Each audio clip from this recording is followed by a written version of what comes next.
Mathabu-inĩ mauge wa rũrĩrĩ rũrĩa rũgucagĩrĩria kura nyingĩ kaunti-inĩ ya Garissa na rũrĩa rũkoragwo rũrĩ gĩtũ-inĩ gĩa gĩcigo kĩa ũmbunge kĩa Ijara nĩkuo mũgambo wa ndundu ya athuri a Samoei Thal umĩte na kũneana Abdi Dagane ta mũndũ ũrĩa ũngĩtirithania na mũhũranĩri wa gĩturwa kĩa gavana kaunti-inĩ ya Garissa Nathif Jama ta mũnini wake.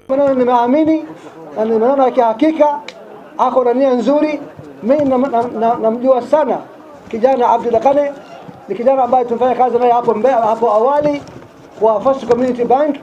I know he means well and we will work together ili tuanzishe serikali mpya ambaye itawafaa watu wa Garissa. Akiaria thutha wa kwanĩrĩrwo kĩng'ang'a-inĩ, Dagane anĩrĩire atĩ nĩarĩkĩtie kweherera kambĩ ya gavana wa ihinda rĩrĩ Korane na atĩ gũka gwake mwena wa Jama kũrehete ũhotani mũnene kambĩ-inĩ ya Jama. Tumekuja hapa kuunga mkono Mheshimiwa Gavana Nathif Jama tujenge serikali ambayo itatumikia watu wa Garissa wote. All the equipment that are in Masalani Hospital, all the equipment that are in Balambala Hospital, it is His Excellency Nathif Jama who took those equipment to those hospitals. Gatagati-inĩ ka itumi iria arekereirie cia kweherera Korane, mũnini ũyũ wa gavana augĩte ndakoretwo akĩheo kanya ga kũruta wĩra wake na akeyeherania na mbũkĩrĩra cia kwahũka gwa thirikari ya Korane. Komiti yetu walipotengenezwa walitengeneza constitution ambaye watakuwa wanafuata wakati wanaongea mambo ya siasa.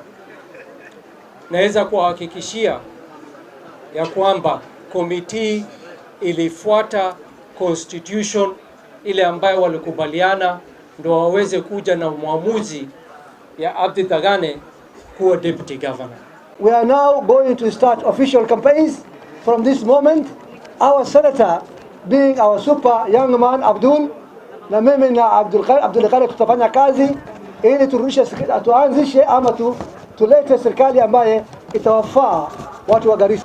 Mwenini wake mũhũranĩri Nathif Jama augĩte itua rĩa gũthura mũnini wake rĩkinyanĩirio nĩ kamĩtĩ yake thutha wa kũheanwo nĩ athuri a Samoei Thal na etĩkĩtie nĩwe mwagĩrĩru kũmũteithĩrĩria gũkinyanĩria kĩoneki gĩa gũkũria Garissa.